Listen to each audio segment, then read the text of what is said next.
Hey Dragon Slayers! Today's video is about how I finally succeeded with intermittent fasting, part 1. This comes from Jimmy Moore.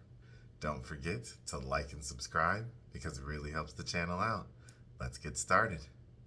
So during the second attempt, Jimmy gave himself 18 to 24 hours between meals, and it was much better for him than going 24 hours between meals. In fact, it was quite easy eating a meal in the morning around 9 a.m. and then another around 2 p.m. as the totality of his food intake for the day, so he fasted between 2 p.m.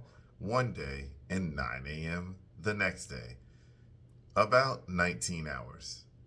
He even sometimes mixed it up and pushed his first meal to around 12 p.m.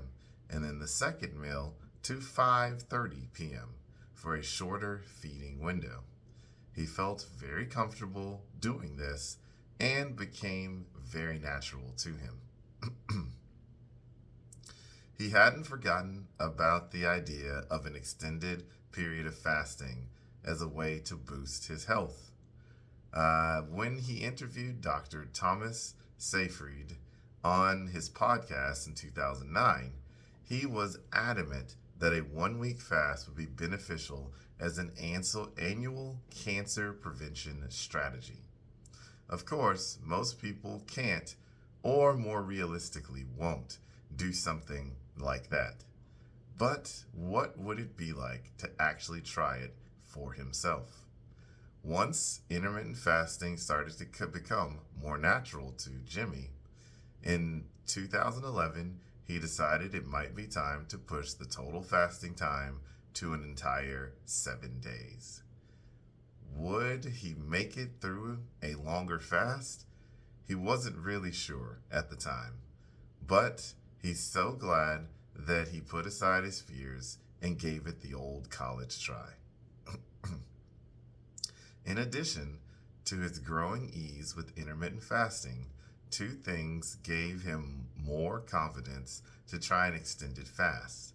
Number one of his blog readers who had done 3 1-week fasts over the span of a year, by the suggestion of his doctor to help with some prostate issues, shared something with Jimmy that put things into perspective. And here's what that patient said.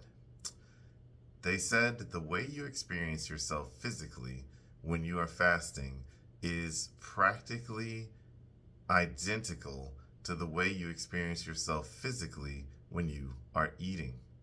The reason this is so important is that when you think you are experiencing hunger while eating normally, that same experience of hunger is present when you are fasting. In other words, the hunger sensations in fasting are the same while eating.